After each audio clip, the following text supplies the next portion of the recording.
ಇನ್ನು ಸಂಜೆ ವಿದೇಶಾಂಗ ಸಚಿವಾಲಯದ ಸುದ್ದಿಗೋಷ್ಠಿ ನಿಗದಿಯಾಗಿದೆ ಅನ್ನುವಂಥದ್ದು ಗೊತ್ತಾಗ್ತಾ ಇದೆ.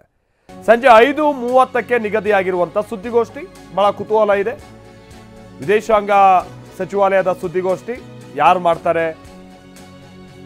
ವಿದೇಶಾಂಗ ಕಾರ್ಯದರ್ಶಿ ವಿವೇಕ್ ಮಿಸ್ರಿ ಮಾಡ್ತಾರೋ ಮತ್ತಾರೋ ನೋಡಬೇಕಿದೆ. ಮೊನ್ನೆ ಅವರು ಈ ಕದನ ವಿರಾಮದ ಘೋಷಣೆ ಆಗ್ತಾ ಇದ್ದ ಹಾಗೆ ವಿವೇಕ್ ಮಿಸ್ರಿ ಅವರನ್ನ ಟಾರ್ಗೆಟ್ ಮಾಡಿ, ಅವ್ರ ಫ್ಯಾಮಿಲಿನೆಲ್ಲ ಟಾರ್ಗೆಟ್ ಮಾಡಿ ಭಾಳ ಮಂದಿ ಈ ಪೋಸ್ಟ್ ಎಲ್ಲ ಮಾಡಿದ್ರು, ಟೀಕೆ ಮಾಡಿದ್ರು ಅಂತೇಳಿ ಭಾಳ ಸಿಟ್ಟಿ ಕಾರಣ ಆಗಿದ್ದಂಥ ಸಂಗತಿ ಅದು, ಅವ್ರನ್ನ ಟಾರ್ಗೆಟ್ ಮಾಡಿದಂಥ ವಿಚಾರ.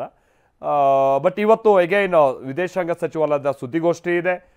ರಾಜತಾಂತ್ರಿಕವಾಗಿ ಭಾರತ ಮುಂದಿರುವಂಥ ಸವಾಲುಗಳು, ಅದನ್ನು ಹೇಗೆ ಎದುರಿಸಿದ್ದೀವಿ, ಮತ್ತೊಂದು ಈ ರೀತಿಯಾದಂಥದ್ದೆಲ್ಲದಕ್ಕೂ ಕೂಡ ನಾವು ನಿರೀಕ್ಷೆ ಮಾಡ್ಬೋದು ಆನ್ಸರ್ಗಳನ್ನು.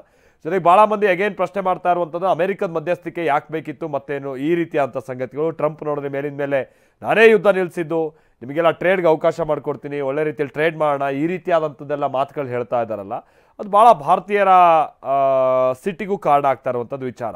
ಅದ್ರ ಬಗ್ಗೆ ಏನಾದರೂ ಇವತ್ತು ಉತ್ತರ ನಿರೀಕ್ಷೆ ಮಾಡ್ಬೋದಾ ನೋಡಬೇಕಿದೆ.